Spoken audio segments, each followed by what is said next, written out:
Vai para a terra que te mostrarei. Gênesis 12:1. Ora, o Senhor disse a Abrão: sai da tua terra, da tua parentela e da casa de teu pai, e vai para a terra que te mostrarei. Far-te-ei uma grande nação, e te abençoarei, e te engrandecerei o nome. Sê tu uma bênção. E Abrão partiu como o Senhor lhe dissera.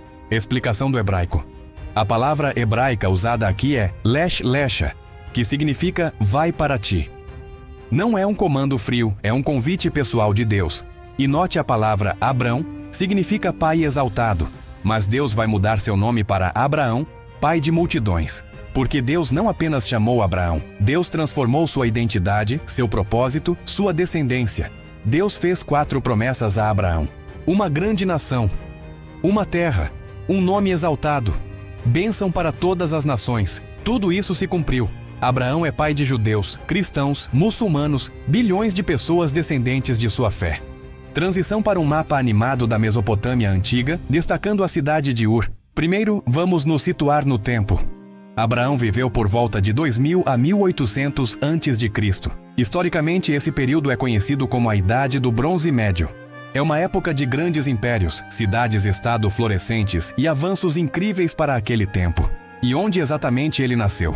A Bíblia nos diz que foi em Ur dos Caldeus. Ur não era um vilarejo qualquer no meio do deserto. Pelo contrário, Ur, localizada no que hoje é o sul do Iraque, era uma das maiores e mais avançadas metrópoles da antiga Mesopotâmia.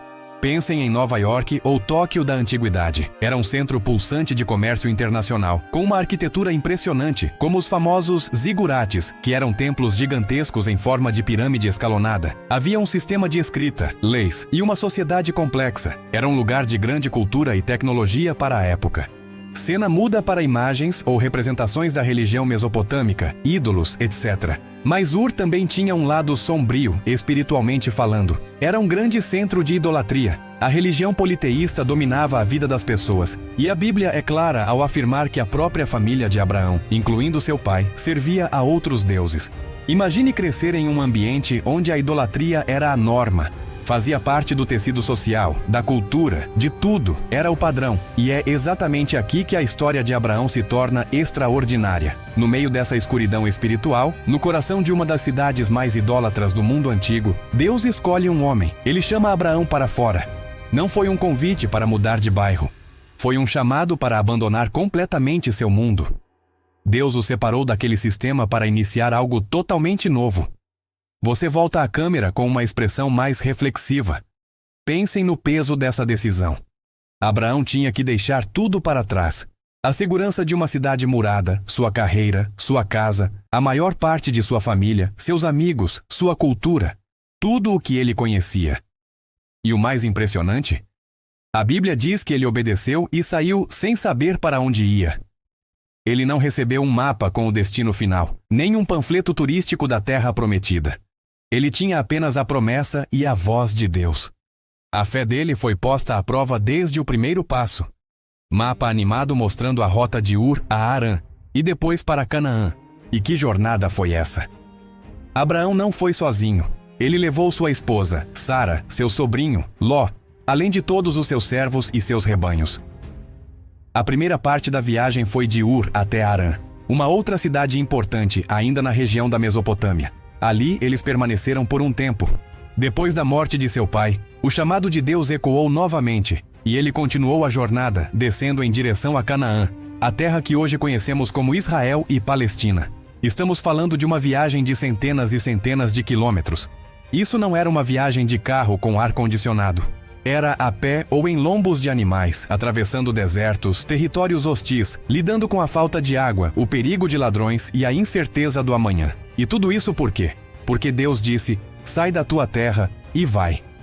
A obediência de Abraão a esse comando inicial é o fundamento de toda a sua história e do plano que Deus revelaria através dele.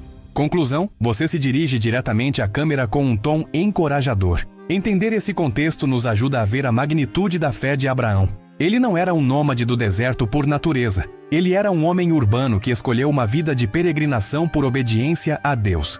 A história dele é um lembrete poderoso de que, às vezes, Deus nos chama para fora da nossa zona de conforto, do que é familiar e seguro, para nos levar a um lugar de maior propósito e promessa. Hoje vamos calçar as botas de arqueólogos e seguir os passos de Abraão.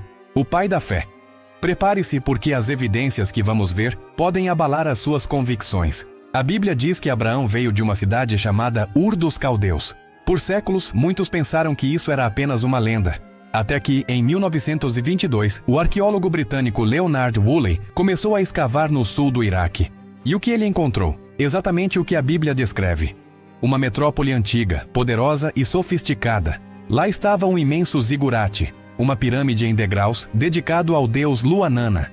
Woolley desenterrou casas complexas, joias de ouro, harpas lindíssimas e milhares de tabletes com escrita cuneiforme que revelavam um sistema de comércio internacional e uma sociedade avançada. Ur não era um mito, era real. E era exatamente o tipo de lugar próspero que Abraão teria que abandonar pela fé. Depois de Ur, a Bíblia diz que a família de Abraão se mudou para Harã. Adivinhem? Harã também existe. Hoje é um sítio arqueológico na fronteira da Turquia com a Síria. E assim como Ur, Harã era um importante centro comercial e religioso, também ligado ao culto do deus Luanana. Arqueólogos encontraram inúmeros registros em cuneiforme mencionando a cidade, confirmando seu papel estratégico na antiguidade. Abraão não estava vagando por um deserto vazio e lendário. Ele estava se movendo entre cidades reais, poderosas e historicamente confirmadas. De Harã, Deus chama Abraão para a terra de Canaã. A Bíblia narra sua jornada passando por lugares como Siquém, Betel e Hebron. E aqui está o mais incrível. Todas essas cidades existem até hoje. Mas a confirmação vai além dos nomes no mapa. Escavações na região revelaram algo fascinante. Exatamente na época em que Abraão teria vivido, por volta de 2000 a.C., houve um grande movimento de povos nômades semitas, exatamente como ele, migrando do norte, da Mesopotâmia para Canaã. A arqueologia não mostra uma placa dizendo Abraão esteve aqui, mas ela pinta um quadro perfeito do mundo em que ele viveu. O padrão de migração, os costumes, a cultura, tudo se encaixa. E o estilo de vida de Abraão? A Bíblia o descreve como um homem muito rico, com rebanhos, prata e ouro. Isso não era comum para um simples nômade, certo? Errado. Isso corresponde perfeitamente ao que sabemos sobre os chefes de clãs amorreus, ou semitas ocidentais, daquele período. Eles eram conhecidos como patriarcas nômades abastados, que controlavam grandes rebanhos e caravanas, movendo-se entre as cidades-estado para pastagem e comércio. Abraão não era uma exceção. Ele era o exemplo perfeito do seu tempo e lugar. A descrição bíblica é historicamente precisa. Mas a história de Abraão não é só sobre arqueologia. É sobre fé e promessa. Deus prometeu dar a terra de Canaã a Abraão e seus descendentes. E o interessante é que Abraão nunca possuiu essa terra. Ele viveu como um peregrino, um estrangeiro. A promessa parecia distante, até impossível. Mas séculos depois, seus descendentes, o povo de Israel, conquistaram Canaã, exatamente como Deus havia dito. A promessa se cumpriu. Isso não é coincidência, é a fidelidade de Deus tecendo a história. É por isso que Abraão é chamado de pai da fé. Ele acreditou em Deus quando tudo ao seu redor dizia o contrário. Ele trocou a segurança de uma cidade avançada como Ur pela incerteza de uma jornada. Ele deixou seus deuses, seus ídolos, sua cultura, para seguir a voz de um único Deus que lhe fez uma promessa. E Deus foi fiel. A fé de Abraão não era cega, era baseada no caráter de um Deus que se revela e cumpre o que diz. E a história, a arqueologia, confirma que o mundo em que essa fé nasceu era real. A jornada de Abraão nos ensina que, às vezes, também precisamos deixar nossa Ur para trás. Nossas zonas de conforto, nossas seguranças, nossos ídolos modernos. Somos chamados a confiar nas promessas de Deus, mesmo quando não vemos o caminho completo à nossa frente. Abraão não é uma lenda. Ele é história. As cidades que ele visitou estão lá. O contexto de sua vida é confirmado por arqueólogos. E a promessa que Deus lhe fez ecoa até hoje em bilhões de seus descendentes espirituais. Se você busca uma fé que não tem medo da história e dos fatos, uma fé sólida e real, inscreva-se aqui no canal. Vamos continuar explorando juntos como a Bíblia é uma fonte confiável de verdade histórica e espiritual. E agora quero saber de você. Deixe um comentário. Qual promessa de Deus você está se apegando e esperando ver se cumprir na sua vida?